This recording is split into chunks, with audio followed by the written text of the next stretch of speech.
우리 오늘 봉독하신 이 요한복음 15장의 이 말씀은 일상을 통해서, 우리 특별히 익숙한 일상을 통해서 주신 예수님의 비유의 말씀을 담고 있습니다. 소위 말하는 포도나무와 가지의 비유라 말할 수 있습니다. 이 비유의 말씀을 통해서 주신 그 예수님의 말씀의 내용은 믿음의 실제적인 모습이 어떠한가 하는 것을 우리에게 보여주고 있는 것을 봅니다. 예수님께서 하나님께서 보내신 예수님을 믿는다는 것, 그것이 무엇일까? 여러분, 우리가 믿음 이렇게 말들을 많이 하시는데요. 예수님을 믿는다는 것이 무엇인지, 또 예수님이 선포하신 말씀에 대하여 우리가 어떤 삶을 살아가야 되는지 하는 것을 구체적으로 보여주는 말씀이 바로 오늘 본문의 말씀입니다. 그것은 다시 요약하면 하나님께서 예수님을 이 땅에 보내심으로 이루고자 하시는 연합, 일치, 하나됨, 곧 하나님과의 사귐의 모습이 어떠한가 하는 것을 우리에게 말씀해 줍니다. 여러분, 우리가 그런 질문들을 많이 받잖아요. 믿음이 무엇인가? 누군가 우리에게 질문을 하면 우리가 그것을 어떻게 설명할 수 있을까요? 믿음이 무엇인가? 그것은 우리가 예수님과 하나됨을 통해서 하나님과 하나됨을 이루는 것, 그 하나님과의 연합을 이루는 것, 그것이 바로 믿음이라 그렇게 말할 수 있습니다. 오늘 본문에서는 그 믿음, 하나님과 연합되는 그 하나됨을 예수님께서 한마디로 말씀해 주셨는데 붙어 있는 것이라 그랬습니다. 그래서 오늘 본문을 따라 우리가 정의를 한다면 믿음은 예수님께 붙어 있는 것이다, 이렇게 정의를 할 수 있을 것입니다. 미국의 아주 경건한 또 건실한 설교 목사님 가운데 워런 W. 위어스비라는 목사님이 계십니다. 강해 설교를 주로 많이 하시는 분이신데, 그 위어스비 목사님이 이 부분을 강의하시면서 그런 설명을 하셨어요. 붙어 있게 하신 것이 특권이라는 겁니다. 우리가 하나님께, 예수님께 붙어 있을 수 있는 그 기회를 주신 것, 그것은 우리에게 주신 특권이고, 특권인과 동시에 그것은 책임이기도 하다, 그렇게 말씀을 강조합니다. 여러분, 죄인 되었던 우리, 하나님께 나아갈 수 없었던 우리가 하나님과 연합하게 된 것, 그것은 우리에게 특별한 권리로 주어진 것이라 하는 것입니다. 그래서 그것은 은혜라, 그렇게 성경은 말을 합니다.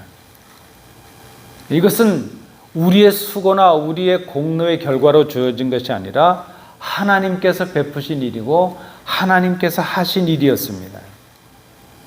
오늘 읽으신 우리 본문에 따르면 우리가 참 포도나무의 가지가 되는 특별한 권리를 갖게 되었다는 것입니다. 특별한 권리죠. 그런데 이 특권, 이 특별한 권리는 책임이 따른다는 겁니다. 의무가 따른다는 것입니다. 은혜로 주신 이 특권에 따라서 우리가 갖게 되는 의무는 생명에 참여하고 누리게 하신 그 은혜, 그 특권을 빼앗기지 않고 지키는 것입니다.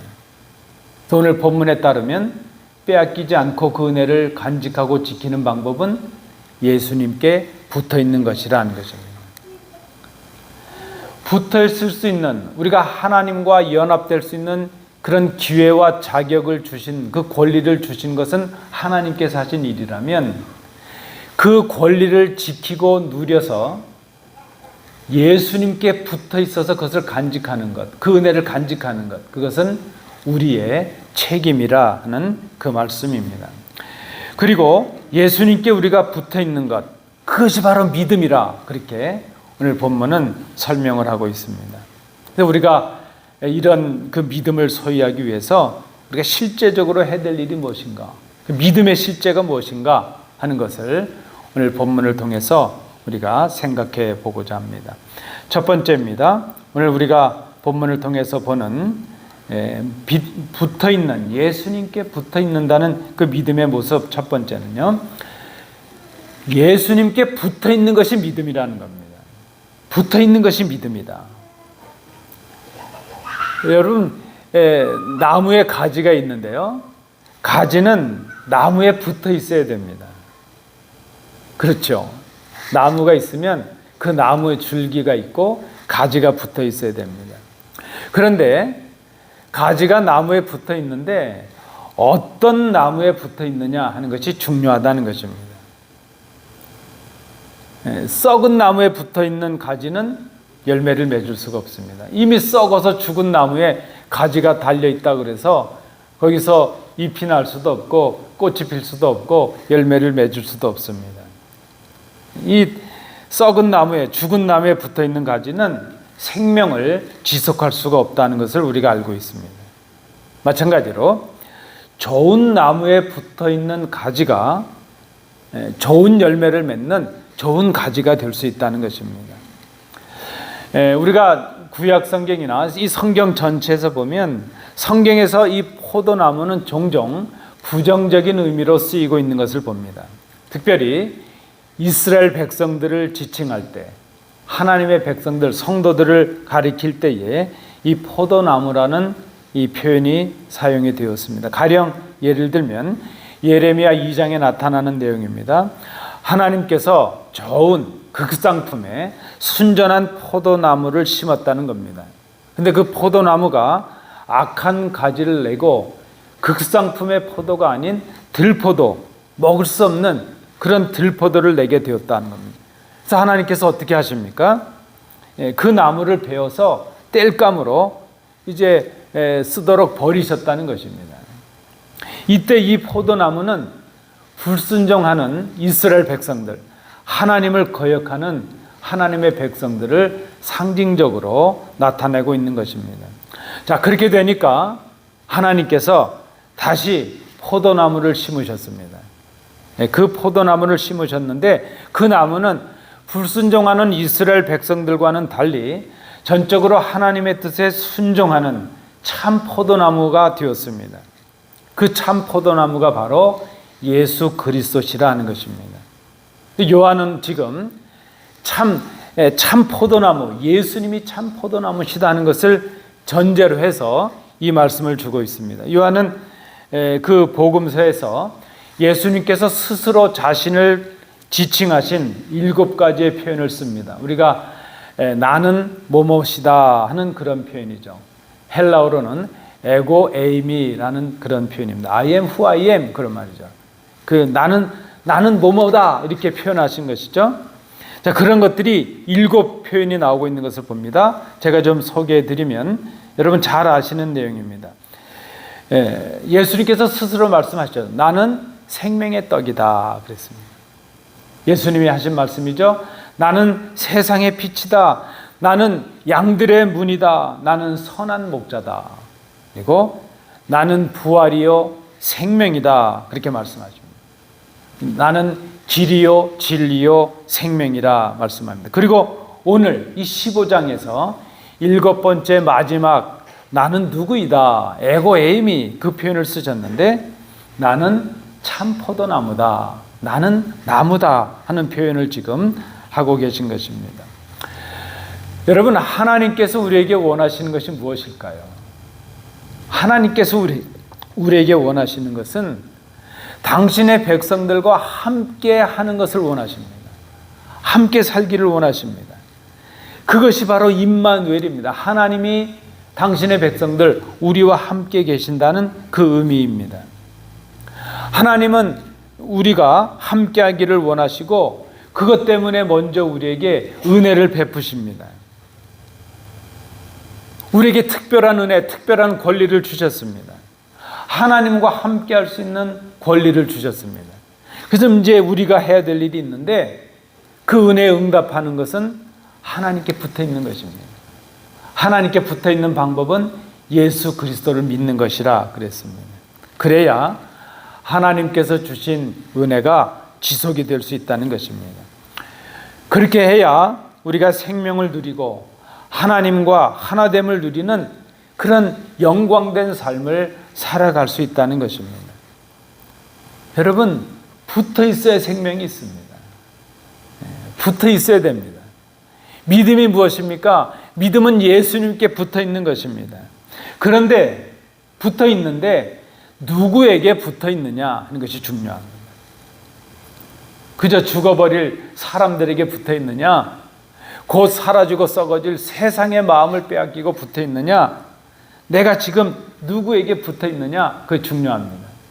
참 포도나무이신 예수님께 붙어 있어야 그 가지에 생명이 나고 생명이 있고 이파리가 나고 꽃이 피고 열매를 맺을 수가 있다는 것입니다.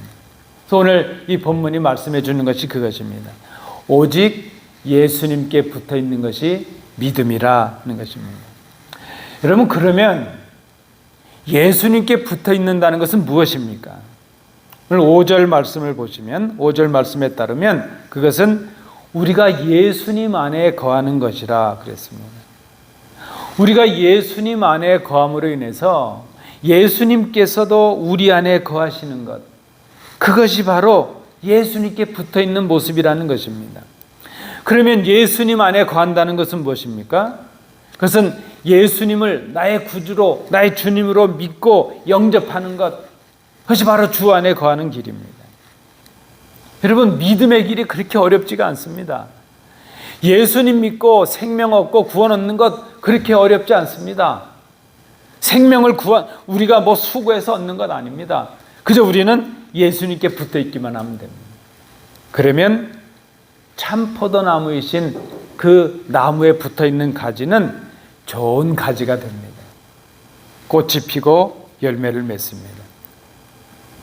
좋은 나무에 붙어 있는 가지가 좋은 가지가 되는 것처럼 참 포도나무이신 생명의 주인이신 예수님께 붙어 있는 가지된 우리 성도들이 바로 예수님을 구주와 주님으로 영접하는 그 백성들이 구원을 받고 생명을 얻게 된다는 것입니다.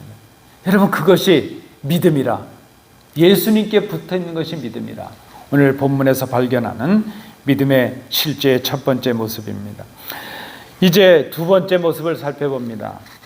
6절, 7절 말씀을 통해서 살펴보는데, 그 주님으로부터, 믿음의 주인이신 그 주님으로부터 생명의 능력을 공급받는 것, 그게 믿음이라는 것입니다. 여러분, 상상해 보세요. 나무에 가지가 붙어 있으면 자연히 뭔가를 받게 되겠죠. 그것처럼 참 포도나무에 붙어 있는 가지는 그 나무로부터 물과 영양분을 공급받게 됩니다. 그래서 꽃을 피우고 열매를 맺습니다. 참 포도나무이신 예수님께 붙어 있는 가지인 성도된 우리는 예수님께로부터 영적인 영양분을 공급받게 됩니다. 그런데 나무에 붙어 있지 않으면 어떻게 될까요? 나무로부터 아무것도 받지 못합니다. 물도 받지 못하고 영양분도 공급받지 못해서 말라지고 만다는 겁니다. 죽은 가지가 되고 맙니다. 그렇게 말라져 버린 가지는 열매를 맺지 못해서 쓸데가 없기 때문에 그저 버려져서 땔감 정도로만 그렇게 쓰여진다, 버려진다는 것입니다. 여러분, 하나님의 은혜를 입은 하나님의 백성은 하나님께서 주신 것으로 먹고 사는 존재들이 되어야 됩니다. 하나님이 우리의 영육간의 공급자가 되신다는 것을 우리가 깨닫고 기억해야 됩니다. 그래서 믿음으로 살아간다는 것이 무엇인가? 믿음으로 살아간다는 것은 예수님께 붙어 있음으로 인해서 하나님께서 주시는 능력과 하나님께서 주시는 은혜를 힘입어 살아가는 것, 하나님께서 주시는 것으로 살아가는 것, 그것이 믿음이라는 것입니다. 우리 본문 7절 말씀을 우리 한번 함께 봉독해 보시겠습니다. 7절입니다. 15장 7절입니다. 너희가 내 안에 거하고 내 말이 너희 안에 거하면 무엇이든지 원하는 대로 구하라. 그리하면 이루리라. 여러분, 오늘 이 본문의 말씀을 통해서 보니까 믿음은 하나님께로부터 받는 거예요. 공급받는 거예요. 그러면 어떻게 받는가?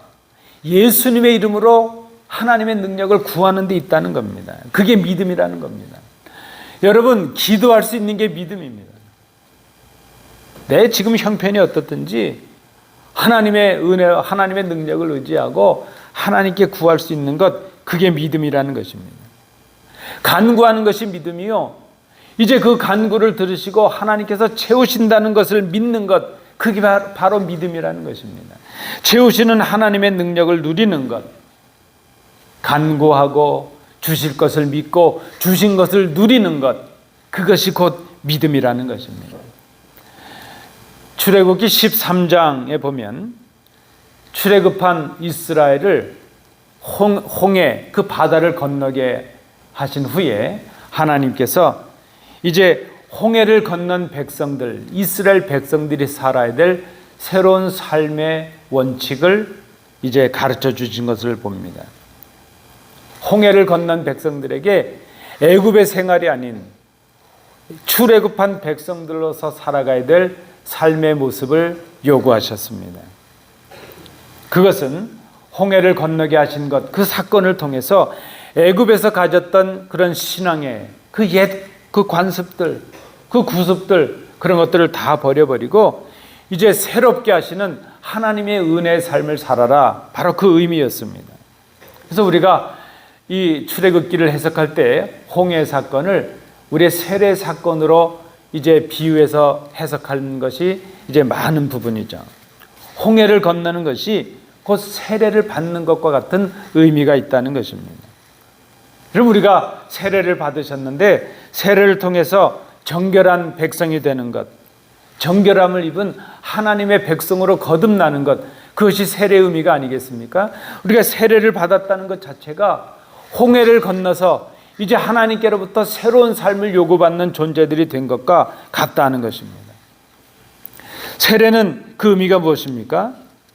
자신이 지금까지 살아왔던 그 죄된 과거의 삶을 다 버려버리는 것, 그것을 말하죠.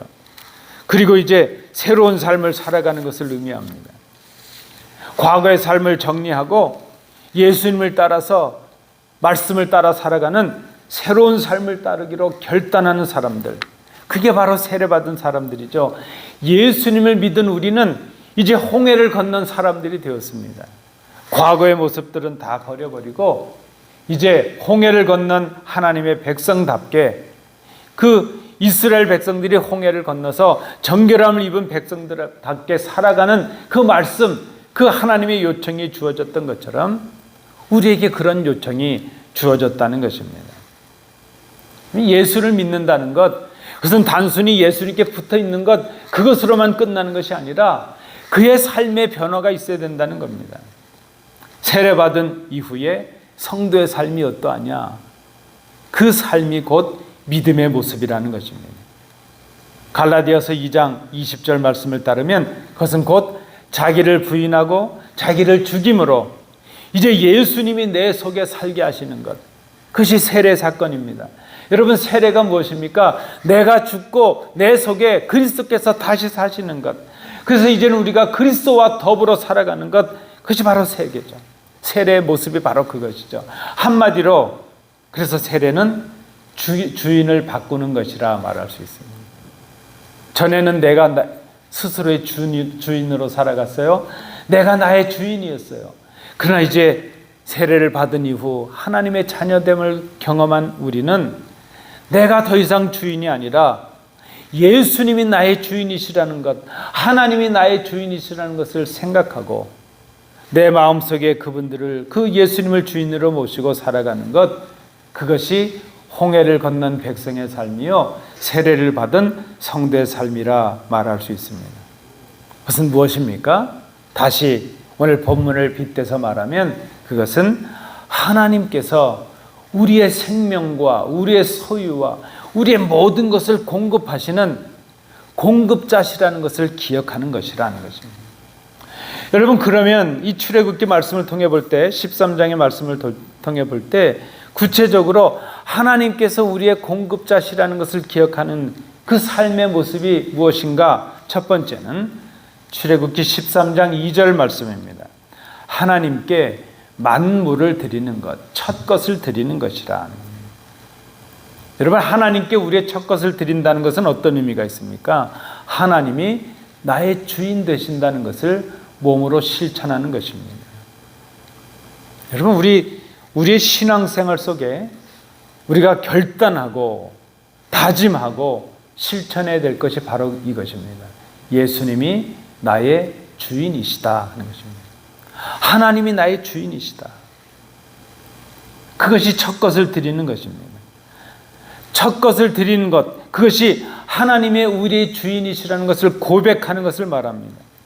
내가 가진 모든 것이 하나님의 것이라는 것을 고백하는 것입니다. 그래서 구체적으로 첫 것을 드리는 것은 우리의 소유, 우리의 정성, 우리의 마음에 가장 귀한 것을 하나님께 드리는 예배자의 삶을 말합니다. 여러분, 예배는 무엇입니까? 하나님이 나의 주인 되신다는 것을 고백하고 실천하는 것이 예배 자리입니다. 그래서 예배자의 자리는 경건해야 됩니다. 우리의 최상의 정성을 드려야 됩니다. 남는 시간으로 예배하는 게 아닙니다. 남는 물질로 헌금하는 게 아닙니다. 시간이 좀 비면 예배나 드려볼까? 그거 아닙니다. 그래서 예배는 우리가 정성을 다해야 됩니다. 우리의 마음을 다해야 됩니다. 그것이 하나님께 만물을, 첫 것을 드리는 예배자의 삶이라 우리가 기억해야 됩니다. 하나님을 주인으로 모시고 살아가는, 하나님이 나의 공급자시라는 것을 인정하는 삶의 첫 번째는 나의 가장 귀한 것으로 하나님께 영광을 돌리는 예배자의 삶을 살아가는 것입니다. 두 번째, 하나님이 우리의 공급자시라는 것을 기억하는 삶은 출애굽기 13장 7절 말씀에 보니까 무교병을 먹는 삶이라 그랬습니다. 이 무교병이라는 것은 죄를 상징하는 누룩을 제거한 빵을 말합니다. 유교병을 먹지 말고 무교병을 먹는다 그랬습니다. 이것은 이 무교병은 말씀이 육신을 입고 오신 완전하신 죄 없으신 생명의 떡이신 예수님을 상징합니다. 예수님을 먹으라는 거예요. 하나님의 말씀을 먹으라는 겁니다.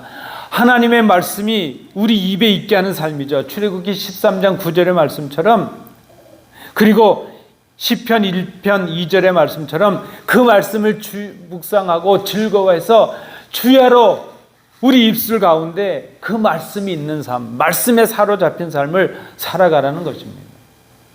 예수님을 우리의 생명의 양식으로, 그분이 주신 선포하신 그 하나님의 말씀을 우리의 생명의 양식으로 삼아서 매일매일 먹는 말씀의 삶을 살아가라는 것입니다. 그것이 두 번째, 하나님께서 우리의 공급자심을 기억하는 삶입니다. 여러분, 날마다 말씀을 읽으십시오. 요즘 제가 제 일신상에 좀 몇 가지 사정으로 음식을 좀 가리고 있고 끼니를 좀 거를 때도 있고, 제가 좀 빠졌죠. 최근에 한 6kg, 7kg가 빠졌어요. 근데 뭐 걱정할 건 아닙니다. 건강을 위해서 제가 하고 있는데, 저는 원래 밥을 좋아하는 사람이거든요. 두 끼, 세 끼를 못 먹으면요, 눈에서 벌레가 나올 것 같아요. 힘이 쭉 빠지고. 근데 제가 생각해 보니까요, 우리 육신을 위해서는 밥을 못 먹으면 난리가 나요. 그런데 하나님의 말씀을 안 먹고도 거뜬해요.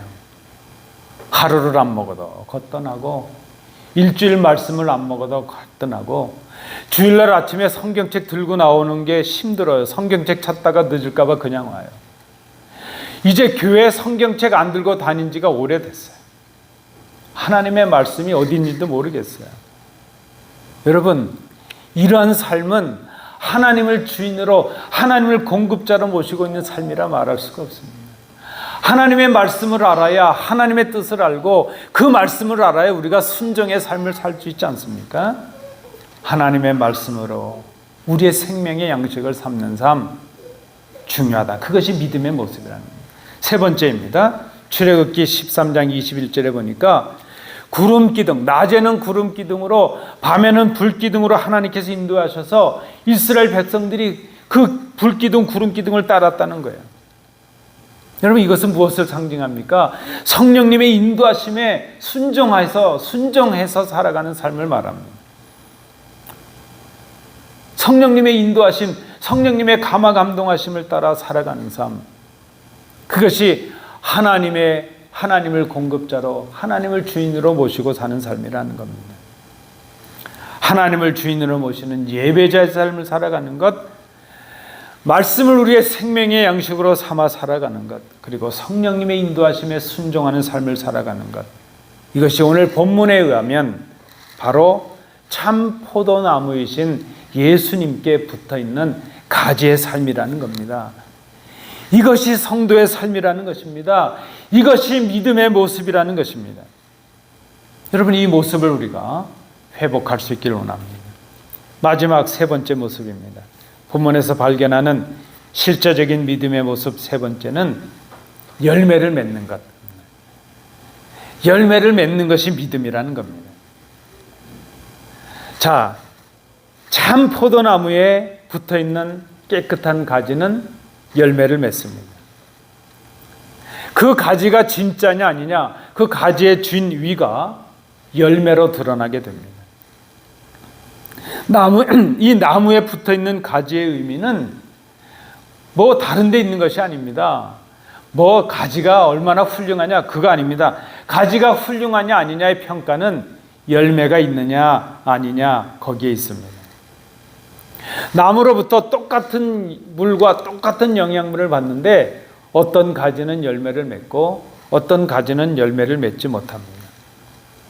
그래서 이 가지의 진위는 열매를 맺는 데 있습니다. 마태복음 7장 19절에 보니까 아름다운 열매를 맺지 아니하는 나무마다 찍혀 불에 던져진다 말씀을 합니다. 열매를 맺지 못하는 가지는 잘라져서 불에 태워진다는 것입니다. 그런데 여러분, 이 말씀의 의미는 오늘 본문을 통해서 해석하면 이런 의미입니다. 좋은 열매를 맺지 못하는 나무, 그 가지가 있다면 농부는 그 많은 가지들 중에서 좋은 열매를 맺지 못하는 가지를 좋은 열매를 맺는 가지를 위해서 잘라낸다 하는 것입니다. 그래서 열매를 맺는 가지는, 열매를 맺을 수 있는 가지는 더 좋은 열매를 맺게 하고, 열매를 맺지 못할 가지는 아예 잘라서 태워버린다는 겁니다. 요한복음 15장 2절의 말씀이 바로 이 내용입니다. 제가 새 번역으로 읽어드립니다.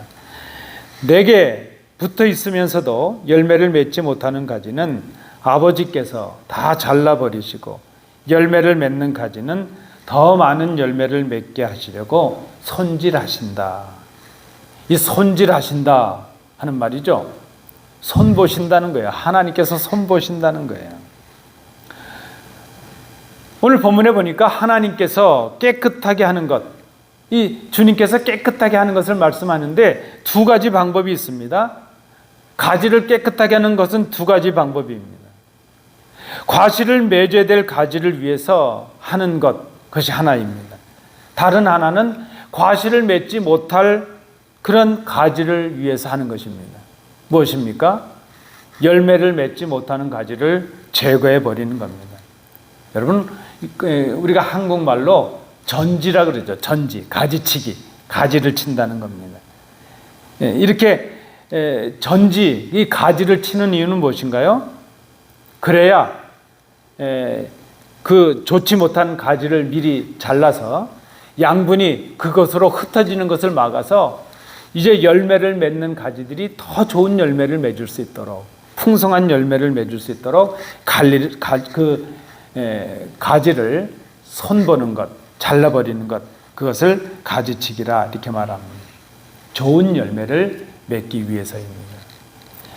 여러분, 이 과일나무들 과수원의 손보는요, 이렇게 보시면 그 사과건, 배건 처음에 보면 열매들이 요만하게 그렇게 맺혀 있습니다. 근데 이 농부들이 그 멀쩡한 열매들을 가지 가서 딱딱딱 끊어냅니다. 그 몇 개씩만 남겨놓고 다 끊어내요. 우리는 잘 이해가 안 되잖아요. 그 과실이 많은데 왜 다 이렇게 잘라내는가? 그런데 잘라내지 않으면 나중에 농사에서 추수를 할 때 어떻게 될까요? 이렇게 커야 될 배가 요만해지는 거예요. 사과도 요만해지는 거예요. 그래서 그것을 미리미리 손질을 해서 크고 탐스러운 과일들로 만들어 가죠. 그것을 가지치기라 그렇게 우리가 말할 수 있습니다. 바로 농부가 그런 일을 한다 하는 것입니다. 좋은 열매를 맺기 위해서 나쁜 가지, 열매를 맺지 못할 가지를 잘라냅니다.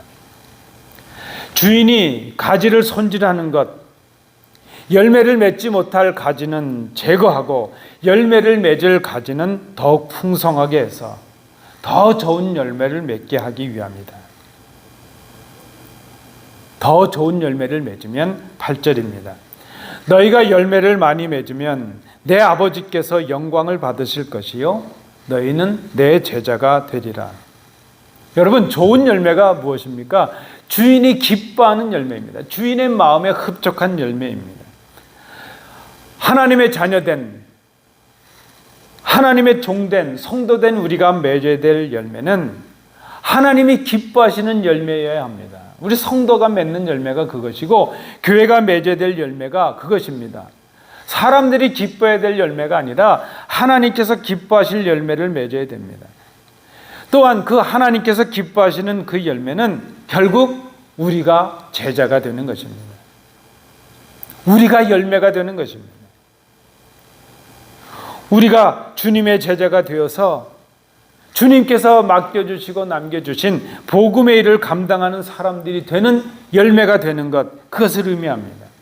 예수님처럼 우리도 생명을 얻게 하는 그런 하나님의 구원의 역사에 참여하는 열매들이 되는 것, 그것이 하나님께서 기뻐하시는 열매입니다. 여러분, 근데 말씀드린 대로 좋은 열매를 맺기 위해서는 가지를 치는 게 필수적이라고 말씀을 드렸습니다. 이 가지치기가 우리에게 필요합니다. 훈련입니다. 잘라낼 것은 잘라내는 겁니다. 그래야 좋은 열매를 맺습니다. 그저 세상에 한 발, 교회 한 발, 이거저거 그거 아닙니다. 버릴 것 버리고 자를 것 자르고 그래야 좋은 열매를 맺습니다. 자기를 부인하고 예수님을 주님으로 모시는 훈련이 바로 가지치기의 훈련이라 말할 수 있습니다. 세상의 것들을 양식 삼지 말고 오직 하나님 예수님의 말씀, 생명의 말씀을 양식으로 살아가는 것, 그것이 가지치기 훈련입니다. 그리고 세상의 가르침이 아니라 성령님의 인도하심을 따라서 그 성령님의 인도하심에 순종하는 그런 훈련, 그것이 바로 가지치기의 훈련입니다. 그때 우리는 하나님의 영광이 되고 하나님의 찬송이 됩니다. 우리가 하나님의 열매가 되는 복을 누리게 됩니다. 예수 그리스도로 말미암아 의의 열매가 가득하여 하나님의 영광과 찬송이 되는 그 삶, 그것이 바로 열매를 맺는 믿음의 삶이라 말할 수 있습니다. 여러분, 우리의 믿음이 무엇으로 평가될 수 있습니까?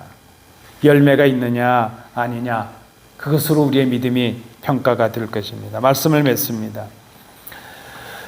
늘 제가 고민하고 생각하는 것이 이것입니다. 믿음이 우리의 고백과 우리의 다짐과 우리의 생각 속에서만 머물러 있어서는 안 되겠다는 것입니다.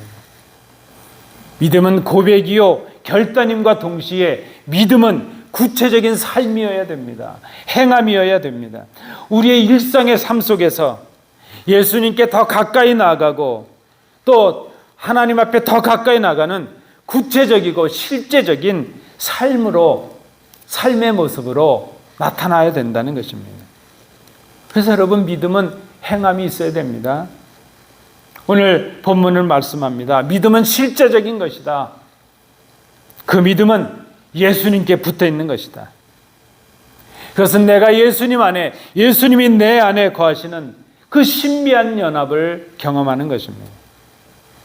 믿음은 주님으로부터 생명을 공급받는 것입니다. 그것은 하나님을 주인으로 모시는 삶이요, 말씀을 생명의 양식으로 삼는 삶이요, 성령님의 인도하심에 순종하는 삶이라 우리가 말씀을 나눴습니다. 그리고 마지막으로 믿음은 열매를 맺는 삶입니다. 그 열매는 하나님이 기뻐하시는 것이요, 우리가 예수님의 제자가 되어서 생명을 살리는 구원의 역사에 참여하는 복음의 일꾼들이 되는 것, 바로 그것입니다. 오늘 이 말씀, 이것이 본문을 통해 발견하는 믿음의 실제입니다. 이 말씀을 생각하시고 결단하시는 우리 복된 주의 자녀들 되시기를 축복합니다. 기도합니다.